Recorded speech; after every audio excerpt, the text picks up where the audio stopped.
Welcome to the transition from disc-based media to digital media in the 21st century. In this day and age, we hear names like iTunes, Netflix, Pandora Internet Radio, YouTube, Hulu, Google, XM, and Sirius. These are the names of a few digital media services available to people around the world. Each of these services is unique and appeals to its own audience. Some of these services, such as Pandora Internet Radio, allow the user to stream music based on a specific genre to their phone or TVs. Other services like Netflix allow users to stream movies directly to their computer or TV. So why is media available to consumers transitioning from disc to digital? The reason is relatively simple. The amount of digital content as well as the accessibility of the digital content that is available to the consumer is making this transition possible. Lower cost to the consumer is another key reason for this transition. When you partner the amount of content, the ease of accessibility, and the decline of cost, going digital just makes sense to the average consumer. So, what are the pros of upgrading from disc to digital media?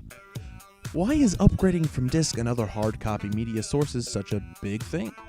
Well, I'll ignore the obvious things like physical space reduction and not losing our favorite albums on the floor of our car, and instead say convenience.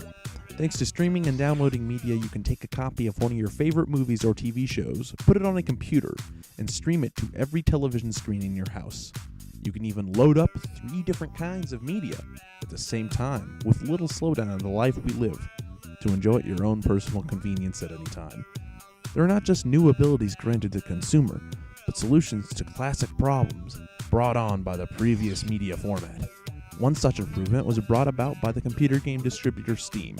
Steam is a platform in which games are sold for download over the internet or purchased in a store and saved to an online profile, making the disc from the store a one-time use thing. On Steam, gamers can come together, communicate, and play together around the world. The sites Netflix and Steam both offer the benefits of constant media consumption via the internet with as little as a password. Putting media such as video games on the internet, the way Steam does, makes it easier and cheaper to get games on any computer, giving the so-called pirates of the game industry a legal and convenient way to get their fragging fix. Cost is also reduced with the internet streaming and downloading sites due to the lack of packaging needed to distribute, which makes a movie that could be $25 on the day of release in a store $5 or free with membership on the internet. The ability to constantly have access to that information means that there will never be a shortage of stock, and your favorite odd movie will always be able to be found online. Media consumption itself has become a social gathering from the comfort of your own home.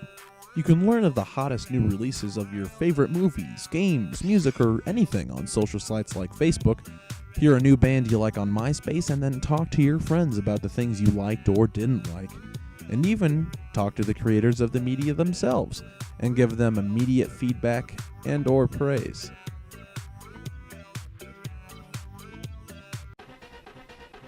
The transition from physical to digital media has negatively impacted the movie and music industries in many ways.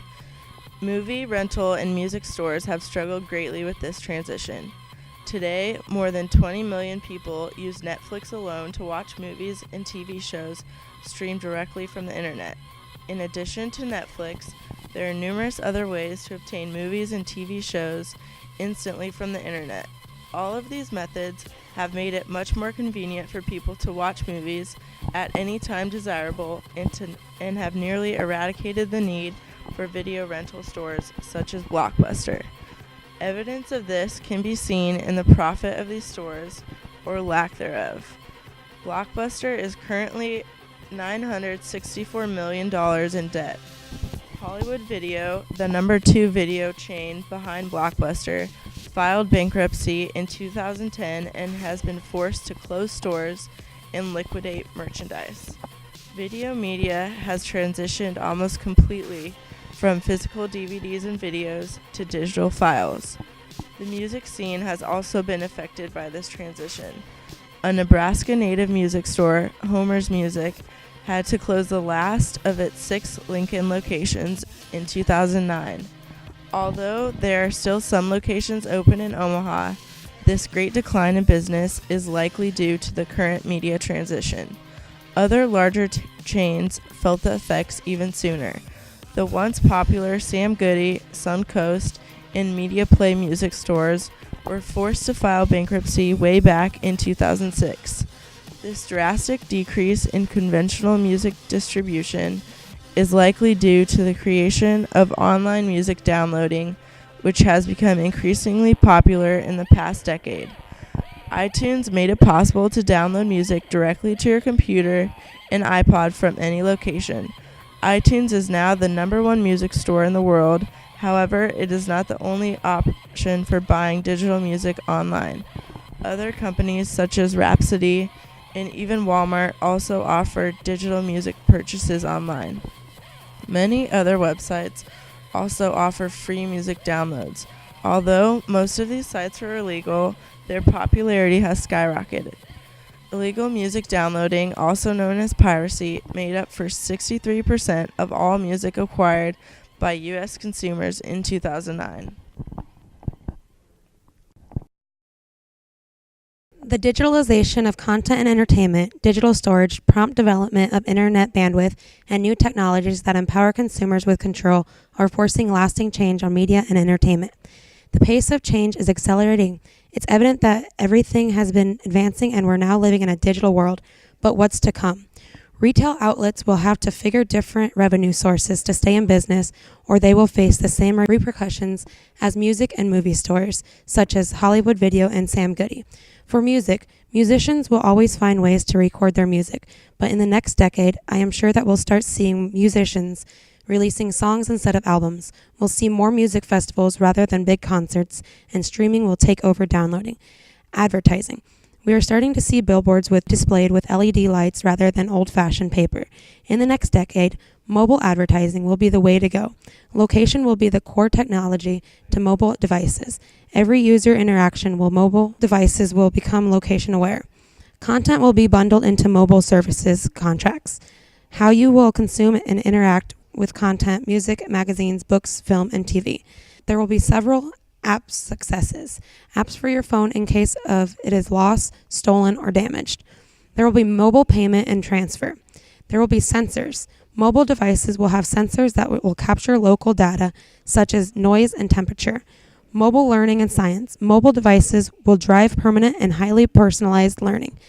Landlines will disappear and cable will become scarce. Mobile internet will surpass the wireline internet. Mobile devices will be thought of first for the applications they run, rather than for the ability to make voice calls. Tools that will help people manage their constant connectivity will be in great demand. Privacy and protection of identification will create huge conflicts in many societies. People will share more and more personal information.